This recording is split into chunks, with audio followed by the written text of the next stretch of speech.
YouTube, welcome back to a brand new video, man. Today I'm gonna get into how to make Atlanta beats like ATL Jacob for people like Future and Lil Baby. Let's get straight to it.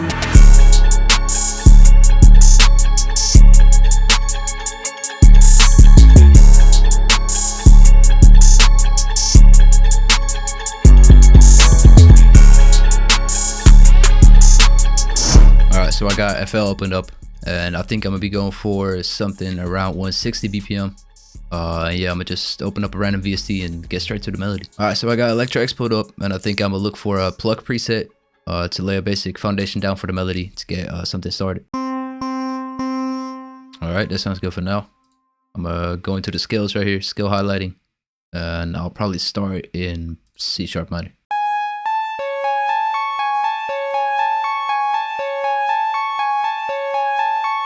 Alright, so I laid down a very basic melody, basically just this basic ARP, just repeating over and over again. And the way I laid that down is I went into third beat right here, so in third step, and basically laid down these 6 notes right here. So I started on the root note, C sharp. Next, to add some tension to the melody while staying in the scale, make sure to use these half step notes right here. So from G sharp it goes to A, only half a note in the scale. And like I tell y'all in every video, since they're so close to each other, it creates a lot of tension as long as you stay in the scale, of course.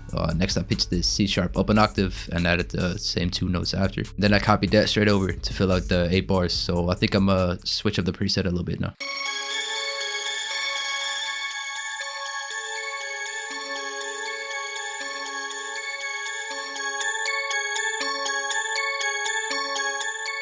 Alright, so that sounds cool for now. I think I'm gonna render that out. So what I'm gonna do is select this record button, click Alt R or Option R, render that out. And because it's an audio clip right now, there are endless possibilities on how to flip this. So yeah, I'm gonna just experiment a little bit.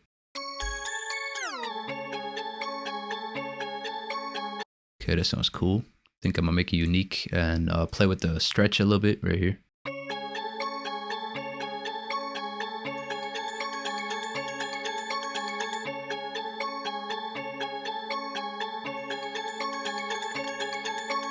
Alright, so we're starting to get somewhere now.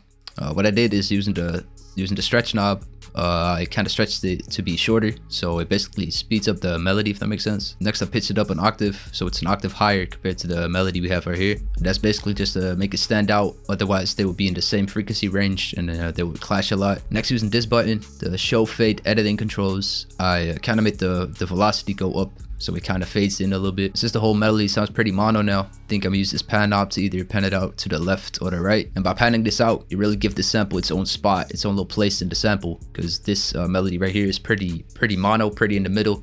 And by panning this out to the left or right, you make it stand out and kind of give it its own little place in the sample.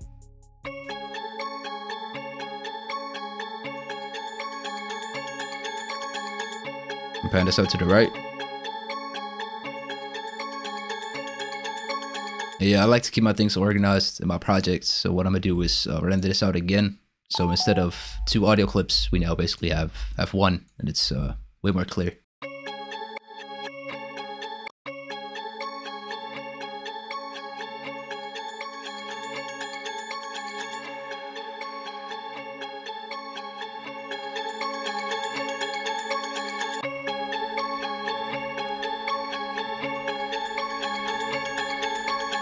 Alright, that sounds hard so far. I started out with EQ, like I said, basically cut out some of the lows. Next, put some effectrix on it to kind of add this little reverse effect. Next, add a fruity reverb to it to add some space to it, and an RC20. I used the vinyl 3 preset, and I messed with these knobs at the bottom a little bit, as well as this EQ right here. Alright, I think that's a good foundation for now. So I'm gonna go into the next VST and add another melody to it. Alright, so for the ones who know me, y'all know I fuck with Keyscape, so yeah, y'all see me use this in almost every one of my beats and samples. Alright, so what I'm gonna do is I'm gonna add some low notes to it, some low piano notes, basically following the root notes. Maybe I'll add some other notes to it as well. And it's also gonna make it sound a lot darker, since pianos, in my opinion, always add a lot of tension and a lot of darkness to samples.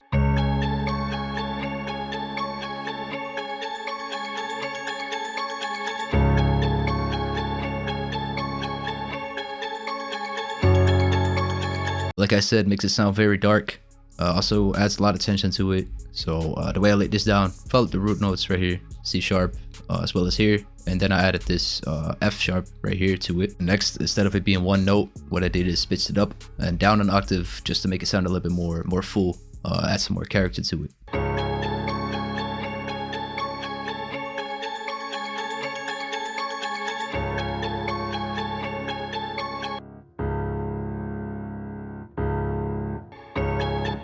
only added 2 effects to the piano.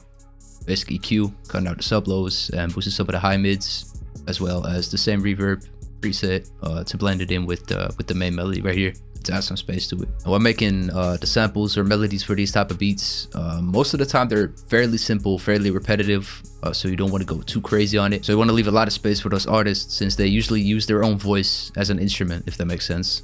So basically, like I said, use something repetitive or something minimal for the melody. All right, so I think I'm gonna add like 1 or 2 more melodies. Probably go for a little counter melody now, which I can take out in a verse, for example. Something like that sounds cool.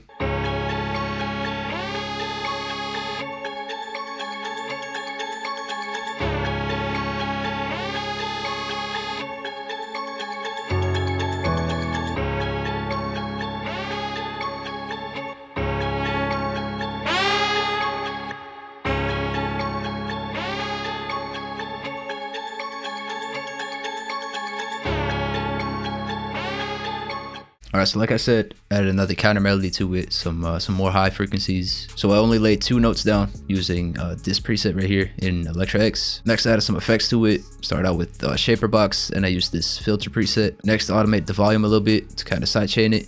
Also put some distortion on it and pan it out from left to right. And lastly, to space it out a little bit, added some reverb to it. Alright, so open up Omnisphere, and I'm gonna add even more low end to it with a sub bass. Mess with these cutoff knobs a little bit and use the Growler Moog bass preset. It's my favorite sub bass out of Omnisphere. And yeah, basically just copy over the root notes from the piano, paste it into the Omnisphere, the sub bass, and probably mess around with these notes a little bit.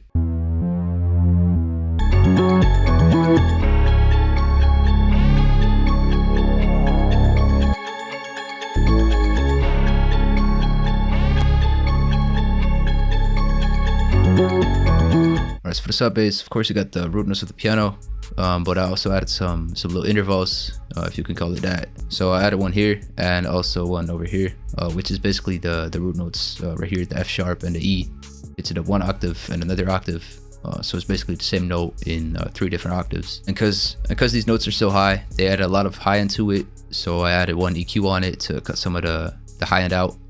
Yeah, that's pretty much it for the sub bass, man. So yeah, now get the main melody, make it unique, and pitch it down an octave so we can use this in a verse or just a switch between the 2. So yeah, that's pretty much it for the melodies. Like I said before, keeping it pretty simple. So I'm gonna structure this out real quick and then put some drums under it. Alright, so I laid the melody out real quick, and one more thing I did is I rendered this sub bass out and kind of added this little fade in to it as well. And yeah, I just think it sounded cool. That's what that sounds like.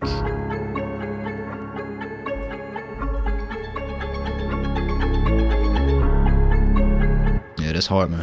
So yeah, for the drums, all the sounds I'm going to be using came from my rookie season drum kit right here. It's linked in the first link down below in the description. And I'm also going to be using my new unreleased drum kit, which I'm working on right here. So yeah, let's get straight into that, man.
So that's how you make beats like ATL Jacob, man. I hope y'all learned something from the video. Make sure to let me know in the comments what y'all trying to see next on the channel, like always. And if you like the drum sounds that I used in this video, make sure to check out my drum kit. I'll have it linked down in the first link in the description down below. Also, really want to thank y'all for all the support that you guys been showing to the channel lately. Really appreciate it. And that's it for me today, man. So I'm gonna catch y'all in the next video. So stay safe, man.